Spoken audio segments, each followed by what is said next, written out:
The quiet Montana town of Pine Ridge had never seen anything like it. The Tuesday afternoon sky split open with a thunderous roar as something massive tore through the clouds, trailing smoke and debris. Hana Kim was halfway through her delivery, route when she saw it, a giant metal object crashing into the forest beyond Miller's Creek. Most people would have called the police or simply driven away. Not Hana. 15 years as the town's best mechanic had taught her that broken things needed fixing, and curiosity had always been her weakness. "What in the world?" she whispered, pulling her old pickup truck to the side of the dirt road. The ground had actually trembled when the object hit. She grabbed her toolbox from the passenger seat, more out of habit than any real belief she'd need it, and set off through the woods. The crash site was nothing like she expected. Instead of twisted metal and fire, she found a sleek vessel half buried in soft earth, its surface shimmering with an oily rainbow effect despite the damage along one side. It was clearly not from any aircraft manufacturer on Earth. Hana stood frozen at the edge of the clearing, her grip tightening on her toolbox handle. The vessel hummed with a low pulsing sound. Then, with a mechanical hiss, a section of the hull slid open. The beings that emerged looked almost human. If humans had silvery blue skin, were 7 feet tall, and had eyes that reflected light like a cat's. There were 5 of them, all wearing fitted uniforms with symbols Hana couldn't begin to understand. "Hello?" Hana called out, surprising herself with her own courage. Are you okay?" The tallest figure turned sharply, noticing her for the first time. He spoke in a language full of clicks and musical tones. The others quickly pulled out a small device, adjusting something before he spoke again. "Your assistance not required. Depart immediately." The words came through broken and mechanical. Hana should have been terrified. Instead, she found herself studying the damaged section of their ship. "Your, left propulsion system looks pretty banged up. I'm a mechanic, maybe I could help." The tallest alien, she would later learn he was Commander Kuhn, made a sound that might have been a laugh. "Primitive beings cannot comprehend our technology." Hana placed her toolbox down and crossed her arms. "Try me." The aliens conversed, among themselves in their musical language. Their ship made an alarming grinding noise, followed by sparks shooting from the damaged section. Whatever argument they were having seemed settled by that development. "I am Kuhn," the tall one said, the translation device working better now. "We are Talvari. Our quantum drive suffered catastrophic failure during asteroid field transit. Without repairs, we cannot leave your planet." "I'm Hana Kim," she replied, stepping forward and extending her hand before realizing they might not understand the gesture. She awkwardly dropped it and nodded instead. "Nice to meet you. Sorry about the circumstances." Another Talvari stepped forward, shorter but with an air of technical authority. "Our materials incompatible with Earth elements. Repairs impossible here." Hana walked closer to examine the damage, ignoring the way the aliens tensed at her approach.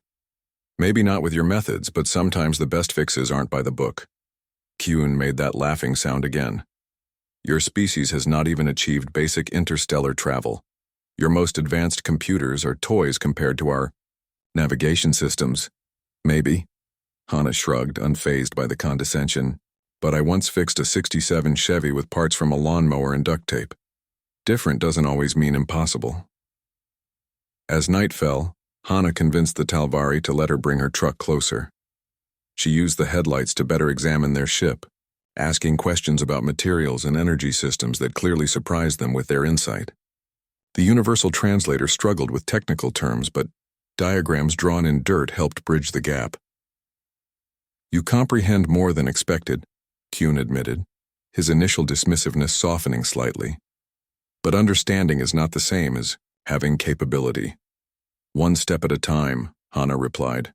"First, I need to bring in some help. This is beyond just me." The Talvari erupted in objections. Their presence needed to remain secret, they insisted. Earth governments would imprison them, experiment on them. "Not the government," Hana explained. "Just a few friends I trust. A physicist, an engineer, and the smartest kid you'll ever meet. We're talking about 3 people who can keep a secret and might actually help. As if the universe wanted to emphasize their lack of options, another section of the ship's propulsion system let out a groan of failing metal, followed by a shower of sparks. Kuhn's cat-like eyes narrowed. 3 only, and we maintain possession of our defensive capabilities. I was hoping we could just be friends, Hannah said with a half-smile. But sure, keep your weapons if it makes you feel better. I'll be back by morning with help. As she drove back toward town, Hannah's hands trembled on the steering wheel. Aliens. Actual aliens had crashed near Pine Ridge, and somehow she'd volunteered to fix their spaceship. She felt a bubble of hysterical laughter rise in her throat. What would happen when humans and Talvari worked together? Would Earth technology really be able to help them? One thing was certain. The universe had just gotten a whole lot bigger. And somehow Hannah Kim was standing at the edge of humanity's greatest discovery, with nothing but a wrench in her hand and determination in her heart. The sun was barely peeking over the hills when Hannah's truck rumbled back down the forest path, this time with 3 passengers. She'd spent half the night convincing them to come, sharing just enough information to pique their curiosity without sounding completely insane. "You still haven't told us what we're fixing," said Tay from the passenger seat. At 52, the former aerospace engineer had retired early after 20 years at NASA. His salt and pepper hair was disheveled from being dragged out of bed before dawn. "And why the middle of nowhere?" asked Sue, leaning forward from the back seat. She adjusted her glasses nervously. The physics professor had canceled her morning lecture for this mysterious adventure. Beside her sat Jin, a 16-year-old who should have been in school but was instead clutching a backpack full of tools and electronics.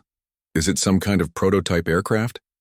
he asked, excitement making his voice crack. Hannah gripped the steering wheel tighter. "It's better if I show you." When the truck pulled into the clearing and her friends saw the ship gleaming in the morning light, the reactions were priceless. Tay dropped his coffee mug. Sue whispered a string of scientific terminology mixed with colorful curses. Jin simply stood with his mouth open, eyes wide with wonder. Then the Talvari emerged from their ship and coffee wasn't the only thing dropped. "Holy." Tay stumbled backward. "Fascinating," Sue breathed, recovering first. Jin just laughed with pure joy. "This is the coolest thing ever."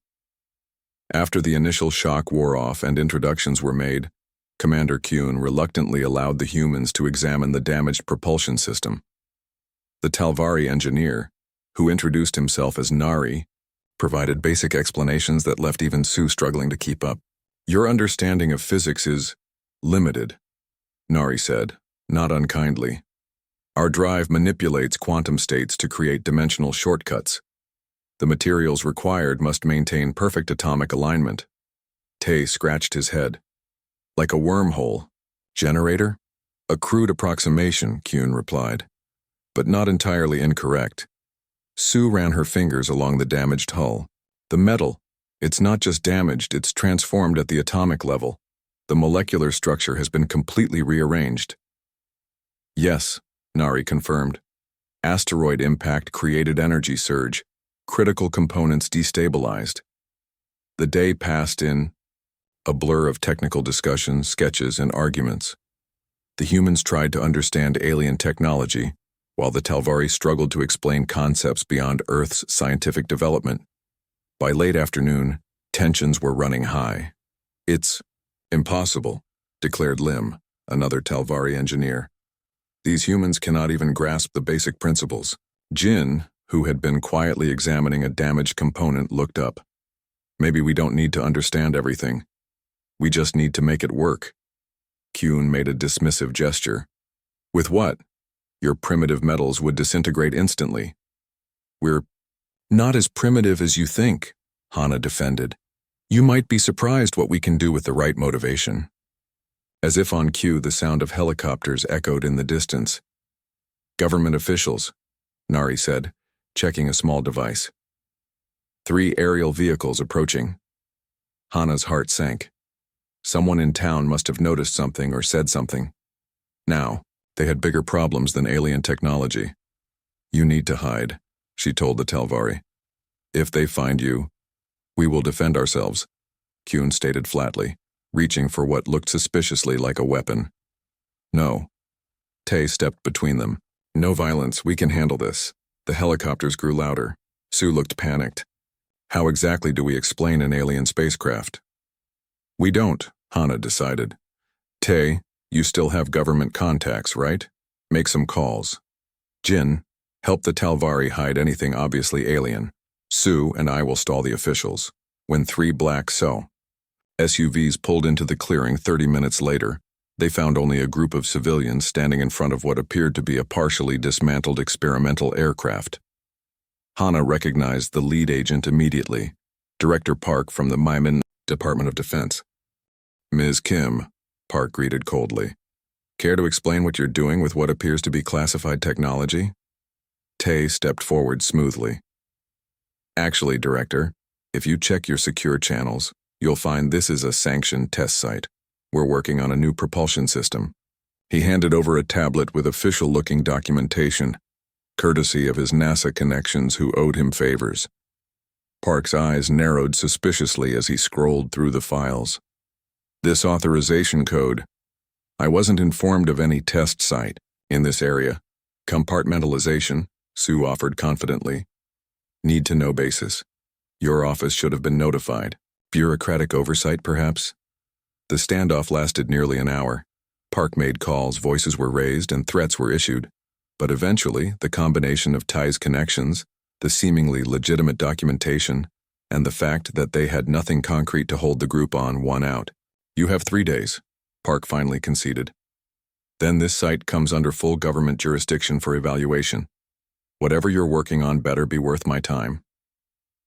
As the SUVs disappeared down the dirt road, the group collectively exhaled.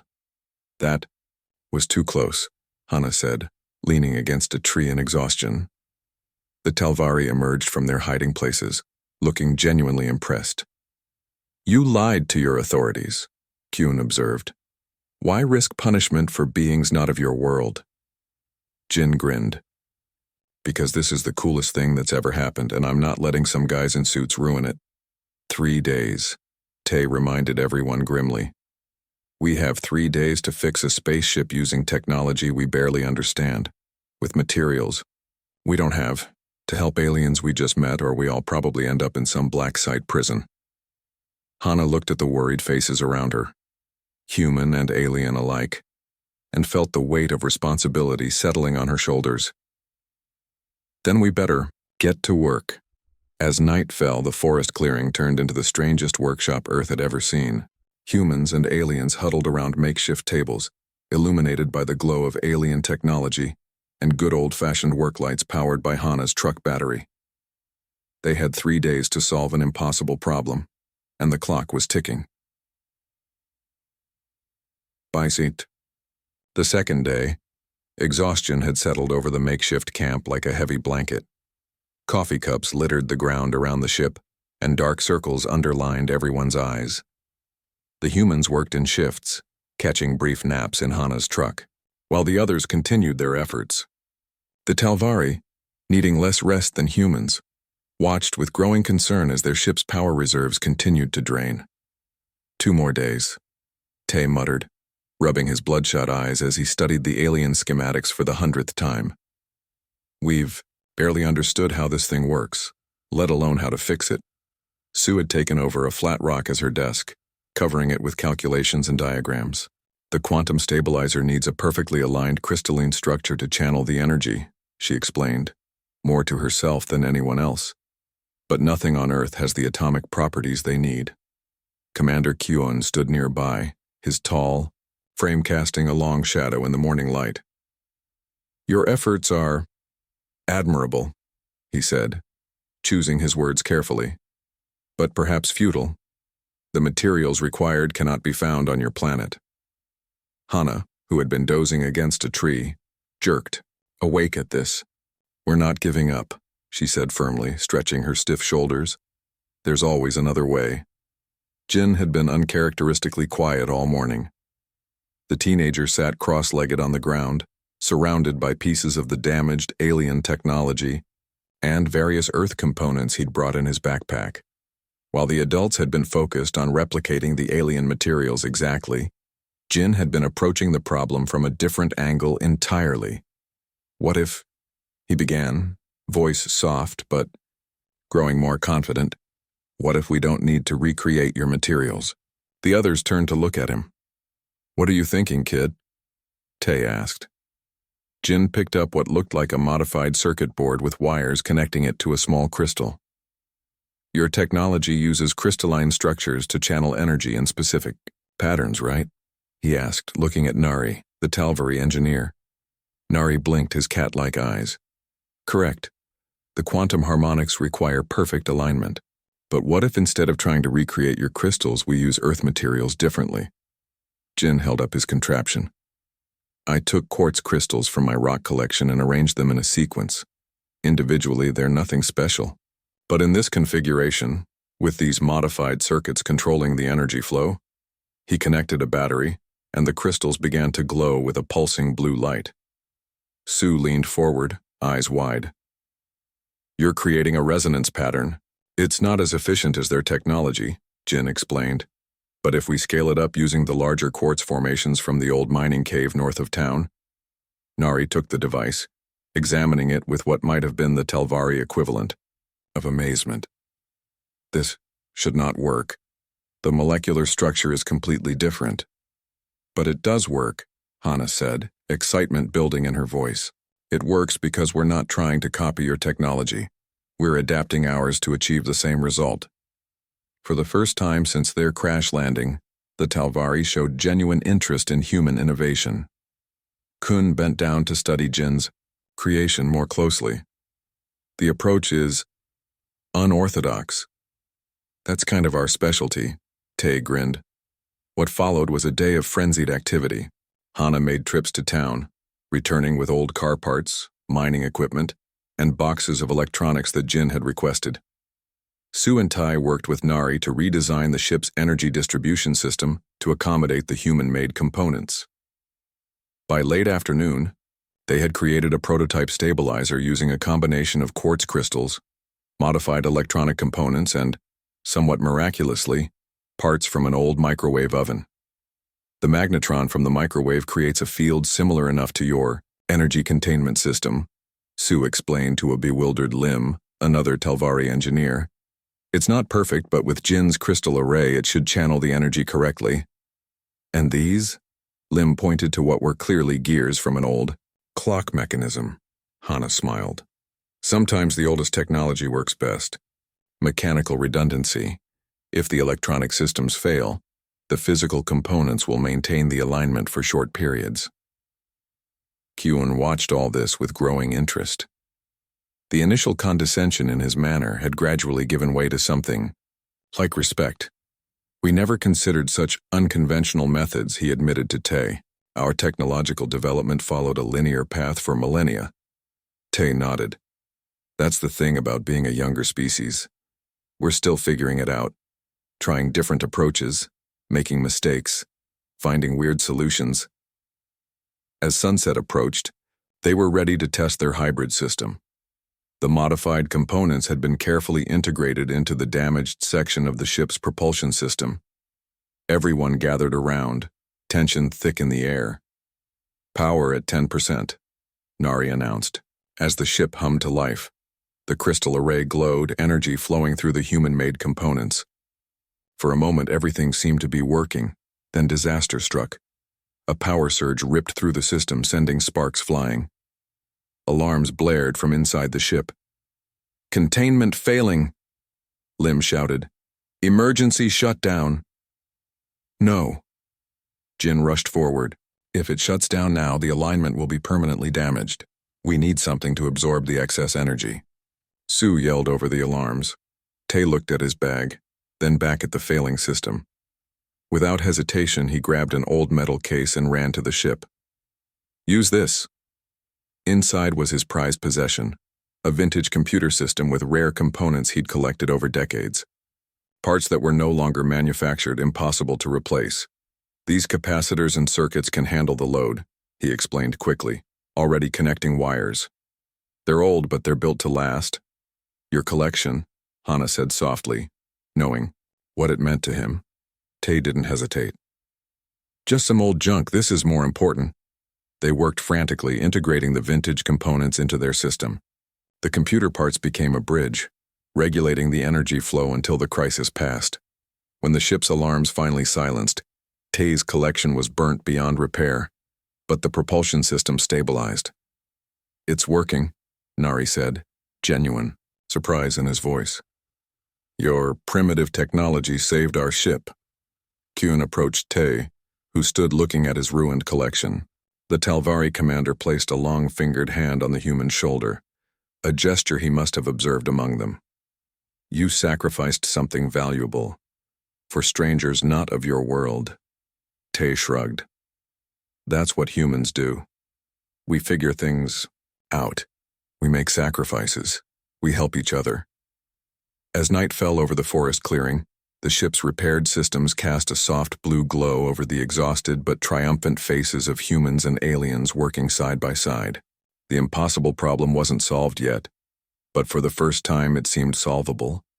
And somewhere in the dark Montana sky, storm clouds were gathering. The storm rolled in without warning. One moment, the night sky was clear and filled with stars. The next, dark clouds blotted out the moon, and the air grew heavy with electricity. Hana felt the change in pressure as she worked on connecting the last set of modified components to the ship's main drive. Weather's turning, she commented, glancing up from her work. Hopefully just a quick thunderstorm. Kyun frowned, his silvery blue features catching the glow from the ship's lights. This is not ordinary weather. He pulled out a small device from his uniform and studied it with growing concern. Atmospheric disturbance. Severe. Tay looked up from where he and Nari were running diagnostics. How severe are we talking? Instead of answering, Kyun gestured to another Talvari officer, who brought out what looked like a portable projector. When activated, it displayed a three-dimensional model of the surrounding area, with swirling patterns of light indicating wind currents and pressure systems. Sue gasped as she studied the projection. That's a supercell, and it's forming directly over us. The energy discharge from our ship's damaged systems has affected your atmosphere, Kyun explained grimly. The repairs we've made have stabilized our vessel, but the environmental damage is done. Jin stepped closer to the hologram, fascination momentarily overriding concern. You can see all this with that little device? Basic meteorological scanner, Nari said with a shrug, as if every spacefaring civilization should have such technology. The first drops of rain began to fall, fat and heavy, splashing against the ship's hull. In the distance, thunder rumbled. We should leave, declared Lim, one of the junior Talvari officers who had been the most skeptical of human help. The ship can now achieve escape velocity. Our mission does not include meteorological disasters. What about the town? Hana asked, alarm rising in her voice. Pine Ridge is right in the path of this storm. Not our concern, Lim responded coldly. A tense silence fell over the group, broken only by the increasing patter of rain and rumble of thunder. Kyun studied the faces of the humans who had worked tirelessly to help them, then looked to the holographic display showing the forming supercell storm. How many in your settlement? He finally asked. About 2,000 people, Tay answered. Mostly families. The town sits in a valley with only 2 roads out. Lightning flashed, illuminating the clearing in stark white light before plunging them back into darkness. The wind had picked up, bending the tops of trees. Kyun straightened his tall frame. Prepare for departure, he ordered his crew. Hana's heart sank. They were leaving after all. And bring the meteorological equipment, Kyun continued. We will need to coordinate with the humans to minimize casualties. The relief on the human faces was palpable. Even some of the Talvari seemed pleased with their commander's decision, though Lim made no effort to hide his disapproval. The council will not approve of this interference, he muttered. I will face the council's judgment later. Kyun replied firmly. These humans risked themselves to aid us. We will do no less for them. What followed was a frantic rush to prepare as the storm grew in intensity. The Talvari brought out more equipment from their ship, devices that could strengthen structures, scan for stress points, and predict flash flood patterns with astonishing accuracy. "We need to warn the town," Sue said, trying to get a signal on her phone. "But there's no reception in this storm." "Your communication technology is insufficient," Nari observed. With a few quick adjustments to one of their devices, he amplified the cellular signal. "You may contact your people now." The next few hours passed in a blur of activity. Hana coordinated with the town's emergency services, using the Talvari's detailed predictions to organize evacuations from the areas most at risk. Tai and Jin worked with Nari to modify the alien's structural reinforcement technology for use on human buildings. By midnight, the storm had reached its full fury. Rain fell in sheets so dense it was difficult to see more than a few feet ahead. The wind howled through the trees, snapping branches and uprooting smaller saplings. Lightning struck with increasing frequency, and the thunder was so loud it seemed to shake the ground. "The creek is overflowing," Sue reported, returning to the ship soaking wet after checking the water levels. "The eastern road out of town will be underwater within the hour." "The dam," Hana suddenly realized, her face paling. "Miller's Creek Dam is old. It was scheduled for reinforcement next year. If it fails, the entire town would be inundated." Tay finished, understanding immediately. Kuhn studied the holographic display, which now showed water levels rising rapidly behind the aging dam structure. "Show me this dam," he requested. 20 minutes later, 2 trucks and the Talvari ship approached the dam. The scene was chaos. Emergency workers were already there, frantically piling sandbags as water seeped through growing cracks in the concrete structure. The fire chief, a burly man named Kang, did a double take when the aliens emerged from their ship. "What in the—" "No time to explain," Hana cut him off. "They're here to help." To his credit, Chief Kang took only a moment to absorb the impossible sight of extraterrestrial beings before nodding grimly. "Dam's not going to hold. We've got people downstream who couldn't evacuate.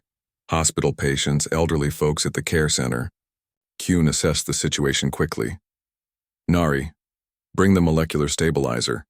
Lim, prepare the energy shield." What followed was a remarkable collaboration.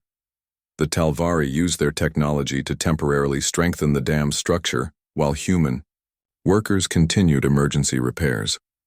When a section began to give way despite their efforts, Lim, the same officer who had opposed helping, deployed an energy shield that held back the rushing water long enough for everyone to reach safety.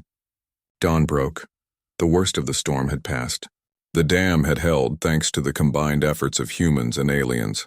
Throughout the town, the story was the same.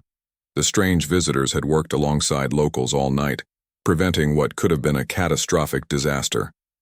At the care center, an elderly woman clasped Kuhn's blue-silver hand in gratitude after he had helped carry her to safety when the roof began to collapse.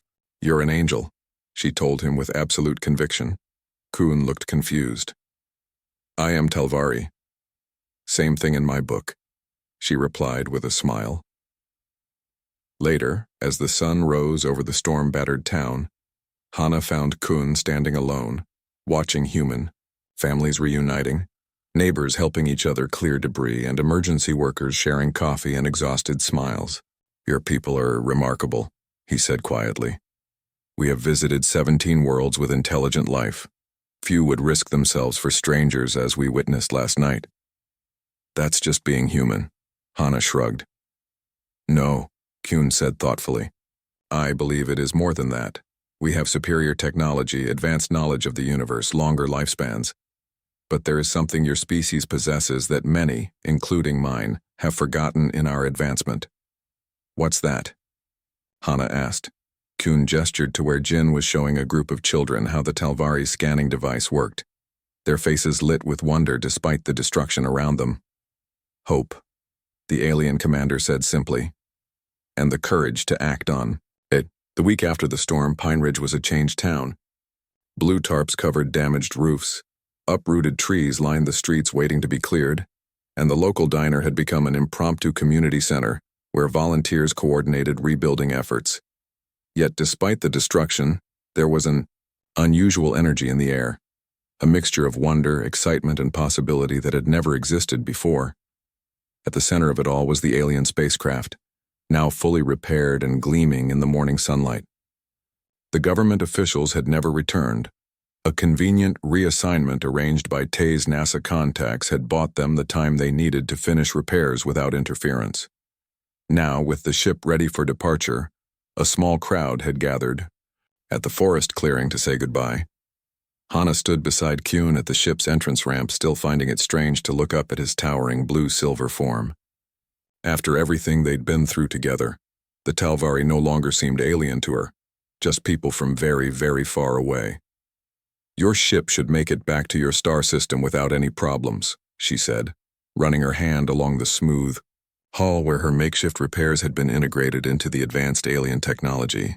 "The crystal array might need recalibration after about 6 light years, but Nari knows how to adjust it."